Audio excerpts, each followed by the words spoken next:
the world is free and the world is loose, and pretty much as things are going on in this episode, Dio and Polnareff, they started off with a pretty convincing like back and forth in terms of like what they see as, you know, like well now a battle of wills, as it may be.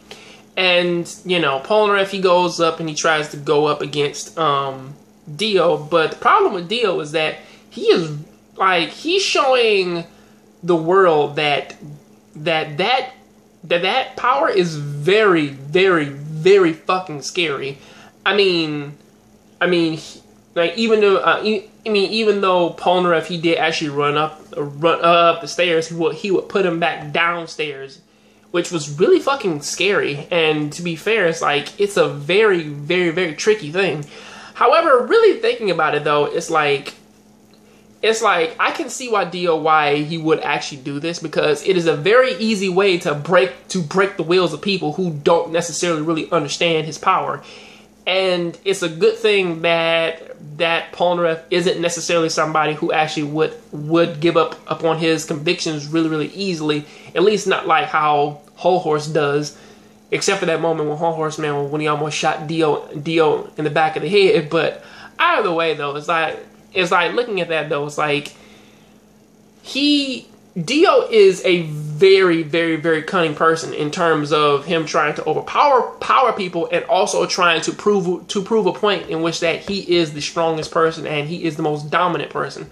I mean, watching him walk the streets, he has no problem with fucking disciplining a man who just randomly just touched his shoulder, in terms of trying to like protect the senator's ride, and breaking his whole goddamn arm, and then making the senator drive the car for him, even using the world to break the damn man's will and force him to become his chauffeur, which is actually rather cunning for him.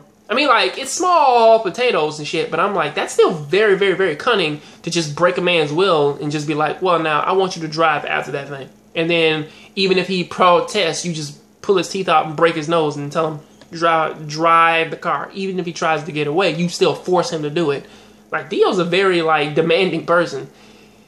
However, you know, because of this conflict though with him going up against Kakyoin, they do tend to realize though is that the world itself, it does actually have like a field in which that it can actually work around. They don't know about any of its other abilities yet. They only know two things. One, it has a very, very, very direct field around it, and two, the world is not a projectile type stand. It is a physical based stand, which is a lot like Star Platinum.